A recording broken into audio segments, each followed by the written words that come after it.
Advocate देव लोहान ने एक post डाली जिसमें उन्होंने डिस्कस किया कि किस तरह सोसाइटी में डबल स्टैंडर्ड्स पैदा किए जाते हैं। और जब मैं पेट्रियार्की को क्रिटिसाइज करती हूँ उसका मकसद मर्दों के खिलाफ नफरत फैलाना नहीं है, एक ऐसे सिस्टम को एक्सपोज करना है जो कि खवातीन के लिए हॉस्टाइल एनवायरनमेंट पैदा करता है, जिसमें उनको अनफेयर ट्रीटमेंट का सामना करना पड़ता है। और पेट्रियार्की फैलाने में सिर्फ मर्दों का हाथ नहीं है, खवातीन भी पूरा आगे होती है, जिनको शॉर्ट टर्म फेवर चाहिए होता है, चार लोगों के सामने खुद को अच्छी औरत साबित करना होता है, क्योंकि बचपन से उनको कंडीशन किया गया होता है कि उनको अच्छी औरत बन के दिखाना है। तो इस शॉर्ट टर्म फेवर की वजह से जो लॉन्ग टर्म नुकसान होता है फीमेल जेंडर का, उसको मैं डिस्कस करूंगी। आपको याद होगा कि एक फीमेल आर्टिस्ट थी वीना मलिक, जो कि भारत गई, एक बोल्ड शूट भी कराया, कुछ रिलेशनशिप बनाई, ये उसका पर्सनल मामला था। जिस तरह का उसने शूट कराया, यहाँ हर रोज वैसा शूट होता है इंटरनेशनल जितनी भी इंटरटेनमेंट इंडस्ट्रीज है वहां पर, लेकिन खास करके उसको नफरत का सामना करना पड़ा। ना सिर्फ ये, उसके वालिद को जब वो भारत में थी उसको पाकिस्तानी टॉक शोज में बुलाया जाता था, माफी मंगवाई जाती थी पूरी आवाम से कि आपकी बेटी ने ऐसा शूट किया या आपकी बेटी ने वहां जाके रिलेशन बनाए। ये काम इन्होंने अजमल कसाब के साथ नहीं किया, जो भारत में आके टेररिज्म फैला रहा था। उसके वालिद को तो कभी शर्मिंदा नहीं फील करवाया गया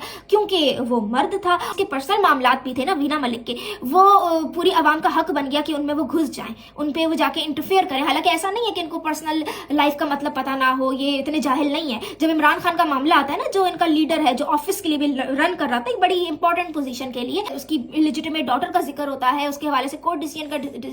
जिक्र होता है, या उसकी कोई ऑडियो कॉल्स लीक हो जाती है ना इमरान खान की, तो वहां पर आवाम बिल्कुल चुप करा देती है सबको, ये कह के कि भाई वो उस शख्स की पर्सनल लाइफ है। तो मर्द की पर्सनल लाइफ हो सकती है, औरत की पर्सनल लाइफ नहीं हो सकती, क्योंकि पूरे माशरे की जो इज्जत है वो औरत की टांगों के बीच की जगह में है। तो ये जब वीना मलिक के फादर को बुला के माफिया मंगवाई जाती थी, एंड माइंड यू ये वो सोसाइटी है जहाँ औरतों की ऑनर किलिंग हो जाती है, वो जिंदा ही बच गई, बड़ी बात है, ठीक है। और वो पाकिस्तान आ नहीं सकी थी जब तक उसने हिजाब नहीं पहन लिया, जब तक मौलाना तारिक जमीर के साथ कॉन्फ्रेंस नहीं कर रही, शादी करके 2 बच्चे नहीं पैदा कर दिए, वो पाकिस्तान आ ही नहीं पाई थी। और जब वो पाकिस्तान आई भी तो उसको क्या ही मिल गया, ठीक है, उसका करियर बिल्कुल रिवाइव नहीं हो पाया, आज तक उसको बैठ के स्लट शेम किया जाता है। हालांकि वो टैलेंटेड खातून थी, अगर उसके साथ इस किस्म का हॉस्टाइल रवैया नहीं अपनाया जाता वो बहुत आगे बढ़ सकती थी। हो सकता है कोई प्रोडक्शन हाउस ही बना लेती पाकिस्तान में, उसके पाकिस्तान की इकोनॉमी को, एंटरटेनमेंट इंडस्ट्री को फायदा हो जाता, लेकिन नहीं, इनका ये जो सलूक होता है खवातीन के साथ, ठीक है, और उनको लगता है कि ऐसा करके बहुत अच्छी एग्जाम्पल सेट कर रहे हैं, माशरे की सारी औरतों को कंट्रोल कर लेंगे, तो ऐसा नहीं। आप लोगों से उनका फ्रीडम छीनते हो ना, तो उनकी क्रिएटिविटी खत्म हो जाती है। फिर आप ये सोचते हो कि आपके माशरे में क्यों कोई नई इनोवेशन नहीं हो रही,